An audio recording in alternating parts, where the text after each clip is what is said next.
Joining me right now is RealClearPolitics Co-Founder and Publisher Tom Bevan. Good to see you, Tom. Thanks so much for joining us. You bet. So the poll numbers obviously seeing an impact conducted after the videotape was released. Has the tape truly changed this race, Tom? Well, look, a poll is just a snapshot in time, and this one, as you mentioned, it was taken on Saturday and Sunday after the tape broke, right at the height of the frenzy and before the debate. So we'll have to see what happens, what sort of data we get after the debate. But certainly during that period of time, it looks like the tape hurt Donald Trump and probably pretty significantly. Hillary Clinton was able to basically double her lead with registered voters, with likely voters. And I looked for any sort of sign of good news in this poll for Donald Trump and really couldn't find one. The tape has definitely hurt him. Yeah, I mean, the leaked tape, it's also obviously creating these divides among the Republican Party. House Speaker Paul Ryan says he will never again campaign for Donald Trump. Instead, he's dedicating his time to defending the party majority in Congress. Here's what Trump tweeted in response, Anthony Scaramucci. Paul Ryan should spend more time on balancing the budget, jobs, and illegal immigration, and not waste his time on fighting a Republican nominee. Tom, your party's obviously divided. Republican National Committee Chairman Reince Priebus reiterated his support for Trump following Ryan's comments, but can Trump rally voters amid this GOP split? Well, we're going to have to see. I mean, one of the interesting findings in this poll is 67%, so two-thirds of Republican voters said GOP congressional candidates should stand behind Donald Trump. And that just shows you what a problem this is for Republicans, right? They need Trump's voters all across the country to turn out. They can't alienate them. At the same time, to stick with Donald Trump, they risk alienating moderates, independents, and other voters that they're going to need. So it's a tough spot to be in for Republican congressional candidates around the country. And we'll have to see whether Trump can repair the damage. Tom, who do you think leaked the sex tape? You think that was the Republicans that leaked it, or that was Democratic opposition research? Impossible to say. I've heard rumors about, both, so I wouldn't want to speculate. Tom, when it comes to the WikiLeaks emails that have been released about John Podesta, this, I think, would be a major news story if it wasn't for the fact that, of course, the tapes from Trump were released last weekend.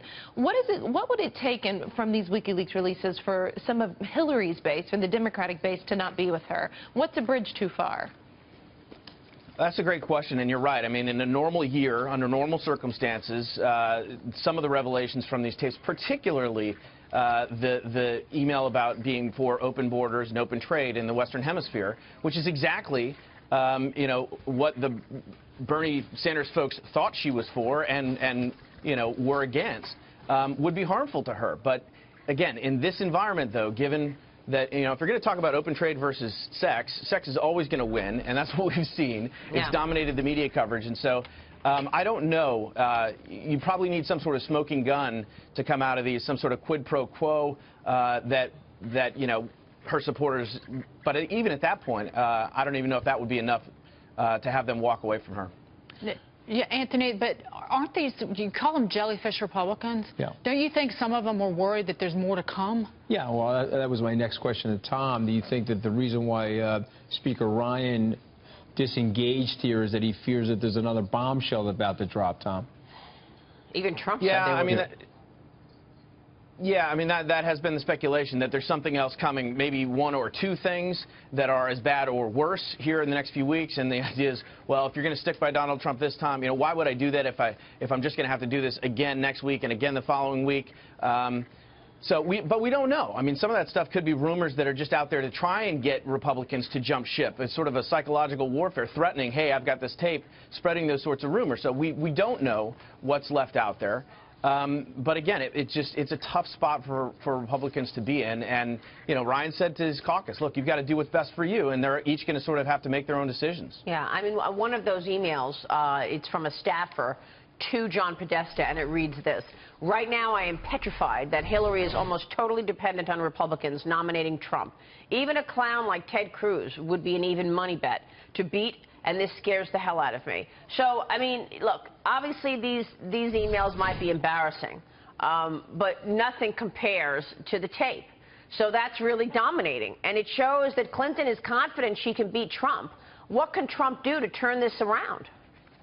anything, or you're looking at 2020, Anthony? I mean, you just said 2020. No, listen, I don't want to say anything. I mean, I think that there's an opportunity to galvanize the base. Dagan saying the base isn't big enough, and we'll have to see what happens on November the 8th. But I guess my last question for Tom, or at least for me personally, is what do you think the future of the Republican Party looks like? Is it the jellyfish Republicans, or is there some kind of new Republican Party that emerges here no matter what happens in the election?